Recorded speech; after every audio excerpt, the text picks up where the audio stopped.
the best QB buy lows heading into week 2, by far, are Aaron Rodgers and Baker Mayfield. Top 5 running back.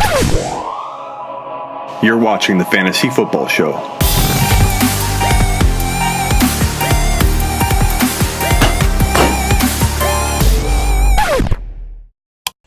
Ben Roethlisberger is a close third, but these two quarterbacks, Aaron Rodgers and Baker, still have top 5 QB potential. And I have people actually telling me, Smitty, should I drop Baker Mayfield to pick up, I want to say it was, I forget the name someone threw at me, but it was somebody like, are you kidding me? Are you kidding me? No, you don't drop Baker Mayfield after 1 week.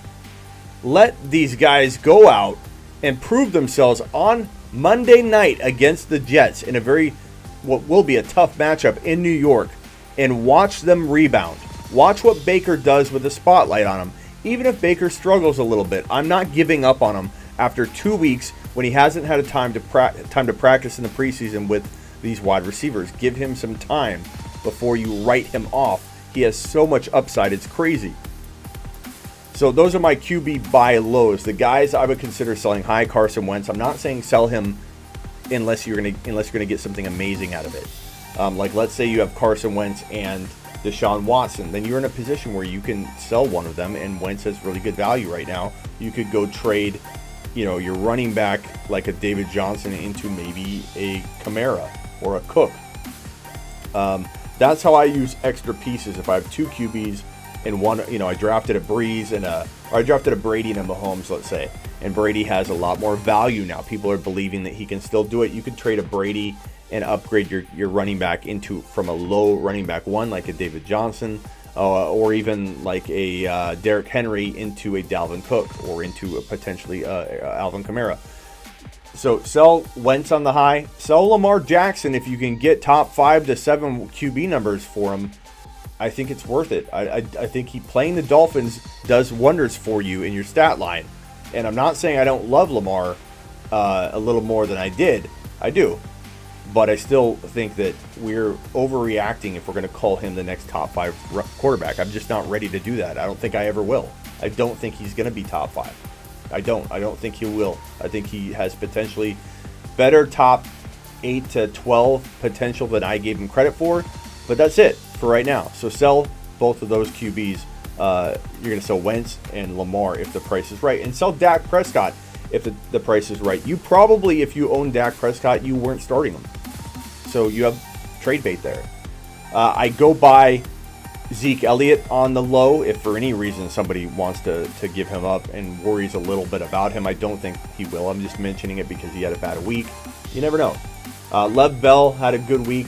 I don't think you're going to be able to buy him low, but I think he's going to play a lot better than people anticipated. So if you own him, good job, and hold him. Don't sell him high. Nick Chubb, go buy low.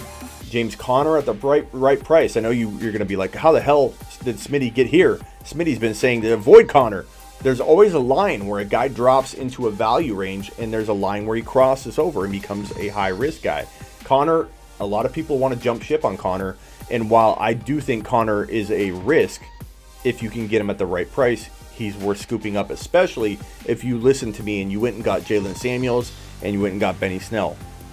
Austin Eckler, as you heard on the radio show, would be a good player to potentially test the trade waters with in terms of selling him away and acquiring a better player that has a little less risk, or, Eckler kind of has an expiration date on him potentially because Melvin Gordon probably will return. So Eckler is a good player to at least test the trade waters with, but don't sell him low. Don't even sell him at a medium price. Only sell him high because he does have value to keep doing that. Other running backs to buy low on, David Montgomery, go get him. People are talking about benching him across the board, and almost every question he's in my sleeperu.com Ask Smitty feature. I get if David Montgomery's in the question, he's in a flex question, and people are like, do I sit him? I've had people ask, do they cut him? And go buy low on this guy. People are clearly down on him. Consider selling Marlon Mack on the high. I don't sell him on the low. I don't sell him for even value that you drafted him for. He's clearly outplayed that. you need to sell him high or not sell him at all. Go buy low on Damian Williams, because I think there's still potential for him to return to the value that we all expected him to have before they acquired LaShawn McCoy. Let's see how LaShawn McCoy holds up. If McCoy, let's say, went down in week 5, then all of a sudden Damian Williams is back to being a top 5 to 10 running back. And then Darwin Thompson's back to being everybody's favorite handcuff or stash and must-own handcuff for those that own Darwin Thompson. If you are Damian Williams, if you own Damian Williams, you must own Darwin, because they are a duo. And if something happens to McCoy, and something's more likely to happen to McCoy than either of the other two because he's older, then you have yourself what people were paying top 15 to 18 overall value for. Don't forget that you're 1 degree away from Damian Williams returning to that value. I just feel like he's one of the better buys in fantasy, period. Get Darrell Henderson and cuff him to Malcolm Brown. Malcolm Brown's available in a grip of leagues. If you own Darrell Henderson, do not cut him and pick up Brown. Try and own and acquire both at the same time, because there's value there. If something happens, you're protected. Wide receivers, guys to trade for. Go get Odell Beckham Jr. Go get Davante Adams or Juju Smith-Schuster. I don't think people are dumb enough to send them packing for a big discount, but you never know. I think it's worth a try going to get these 3 wide receivers and Mike Evans. Consider selling Sammy Watkins on the high. Maybe someone would give you a Juju for a Watkins and something smaller that might help their team. Let's say you're really strong at tight end, and you can give up a tight end and start your Hawkinson. Let's say you had Delaney Walker, or you have Evan Ingram and Hawkinson, or you had whatever. You can now trade that tight end and, let's say, Sammy Watkins, and maybe get somebody sleeping on Juju or Mike Evans. I would do that. I would sell. I'd potentially buy low on Josh Gordon right now. I think that something is going to happen with AB that won't be positive in the next couple days. Maybe it takes him a week or two, but I watch Josh Gordon skyrocket in value again once he becomes potentially the number 1 wide receiver in New England, if AB is put on the commissioner exempt list or out of the league in a week or two. And I sell Antonio Brown. Obviously, I don't know what you could get for him right now, but there are people still willing to buy low, and they see an opportunity here because they saw Tyreek Hill get off. But I honestly think that it'd be hard to sell him right now. I have a question here: should I flex Brown or Bernard? Depends if Mixon sits. Bernard's a pretty good start. Tyler Boyd's a good buy low. Calvin Ridley's an amazing buy low. A good sell high would be Alshon Jeffrey, Allen Robinson. That's, I would say, any of the rookies that have popped off, like Hollywood Brown. If you could sell him high, I would consider it. And at tight end, go after George Kittle. Make sure Hawkinson's not on waivers. Go get him, and even poke around and see what his trade value is. I like Hawkinson as a top 4, top 5 tight end in 2019. He's going to be a beast out of the gate. Or he already is a beast in the early part of the season. From day 1, he's going to continue to, I think, be utilized the way he was. So week 2 is going to be a big week for him too. AB is done, says Kyle. I kind of agree with you. I go buy low on David Njoku if people are still thinking he can't be a top 5 or 6 tight end. And I sell high on there's not a lot of tight ends you can really sell high on. The only thing I could think of is if you own like a Delaney Walker and you had him on as your second tight end, maybe sell him in something before he gets hurt. He already is hurt. But that's my buy low, sell high grip of players for week 2. So learn about it, sleeperu.com.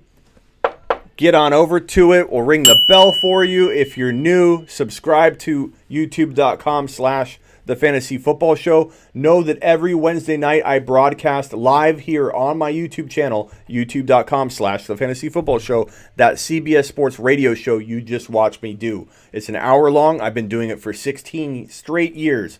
16 straight years on CBS Sports Radio and NBC. We switch back and forth between NBC Sports Radio and CBS.